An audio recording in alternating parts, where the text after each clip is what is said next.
everyone, Cassie is here, welcoming you back to the Shakespeare Minute. As promised on last episode, the list of Shakespeare's top 5 best brothers, today we have the follow-up, Shakespeare's top 5 worst brothers.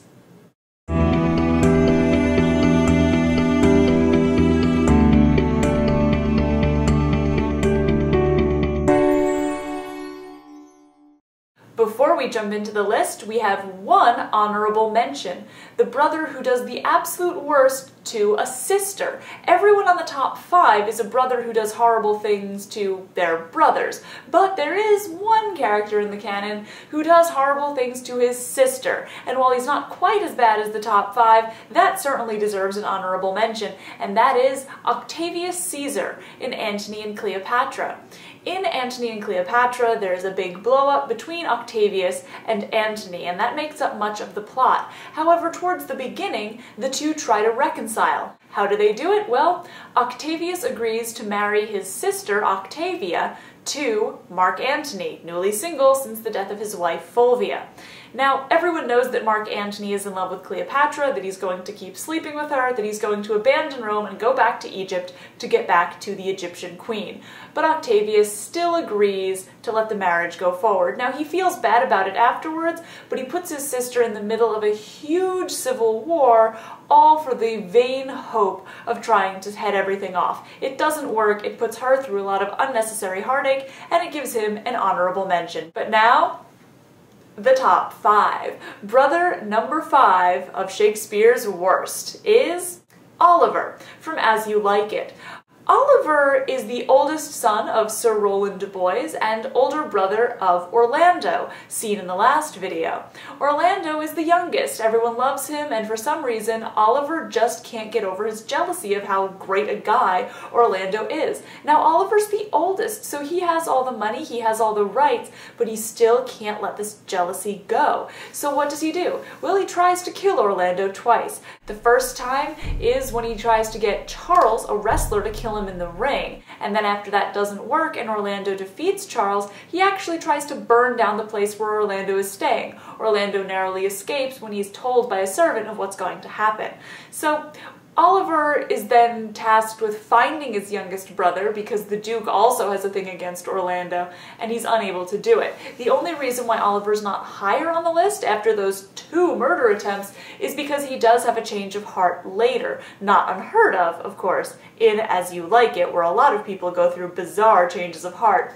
But Oliver ultimately doesn't quite follow through and ends up a relative good guy, knocking him down to number 5 on the list.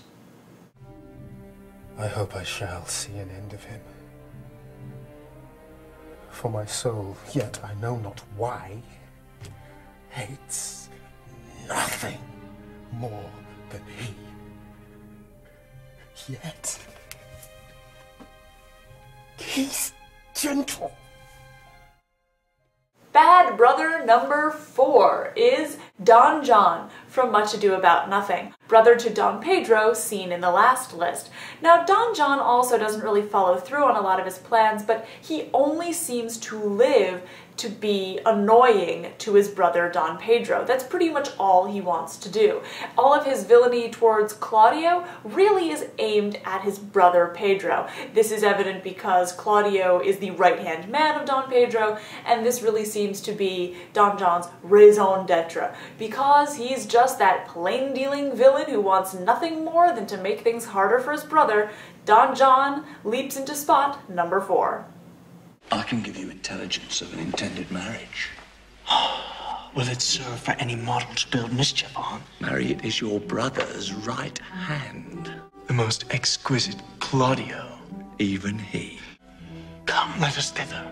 This may prove food to my displeasure. That young startup hath all the glory of my overthrow. Bad brother number 3 is Shakespeare's most famous fratricide, Claudius from Hamlet. Claudius is interesting because not only does he kill his brother to get his crown, he also does it to get his brother's wife and to satisfy his own personal ambition, revealing a bit of psychological darkness and sickness that goes beyond just I want the crown, you have it, I kill you, it's mine. He actually really needs to replace his brother in every way, not just take over the crown for himself. Now, this act of his does eat him alive, and it really does harm him later on psychologically. He can't really get past what he's done, especially because he so badly wants what he got out of it. So because he's a little more human than the people we're about to see, he's not quite number 1, but he's not a good brother, and that lands him here at number 3. All my offenses rank. It smells to heaven. It hath the primal eldest curse upon it. A brother's murder. Bad brother number 2 is Edmund from King Lear, brother to Edgar and illegitimate son of the Duke of Gloucester. Now, Edmund, what's interesting about him is that he does not really seem to hate his brother. He just hates the position that he's in societally. He's the bastard, he's the younger, which means he isn't going to inherit anything, and to him, this is an injustice and he must fight it. The people he hurts, be damned, it doesn't matter. However, his lack of caring for who he hurts in the process of becoming the Duke of Gloucester over the fact that he has a legitimate brother to take over the position means that he actually inflicts some insane damage on his family without even really caring about it. Edgar goes through some of the most insane, horrifying stuff throughout the course of King Lear, and for Edmund, that's just collateral damage. He's willing to see that happen because, well, I just needed to get rid of you. It might not have been Edmund's intent for Edgar to be cast out into the woods pretending to be a madman named Poor Tom while suffering through all of the horribleness that's happening, all 5 acts, but if that's how it has to be, so be it. And that lands Edmund above Claudius at number 2, because what he subjects his brother to is longer and more painful than just a simple death. Well then, legitimate Edgar, I must have your land. Our father's love is to the bastard Edmund, as to the legitimate, fine word, legitimate.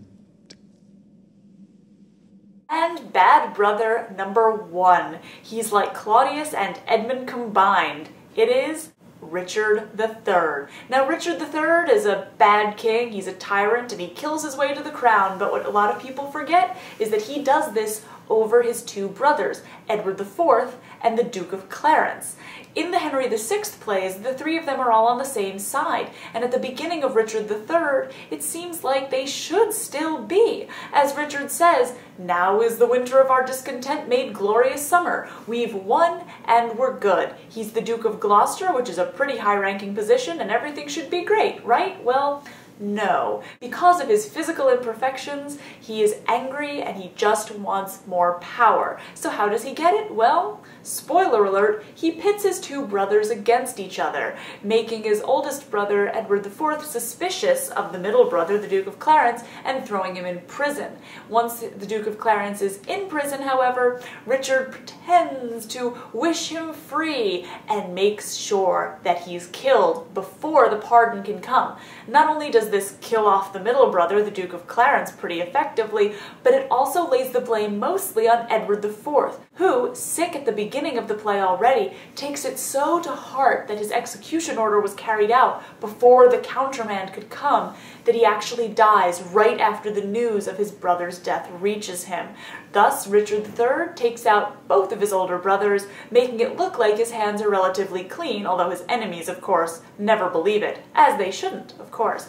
But with this, we see that Richard is basically willing to kill anyone he's related to just to get to the crown, especially his 2 brothers, who were on the same side as he was during the war against the Lancasters. However, Richard reveals, "I am only out for myself, it doesn't matter," and he is willing to plow through 2 brothers, not 1, but 2, to get that crown, which of course he does, and then continues his reign of terror a little more flashily than perhaps he started it.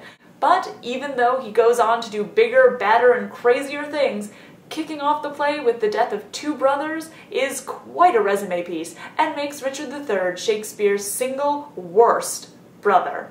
Simple, plain Clarence. I do love you, sir, that I shall shortly send your soul to heaven. If heaven will take the present from my hands. I'll see you back here in October, where I will be doing a countdown of Shakespeare's greatest villains leading up to Halloween. Also, thank you to my real-life brother for being nothing like these guys featured here, or even last episode. Honestly, these families are just messed up, and I'm glad that I don't have a family like theirs. Till next time, I'm Cassius. Think of the world.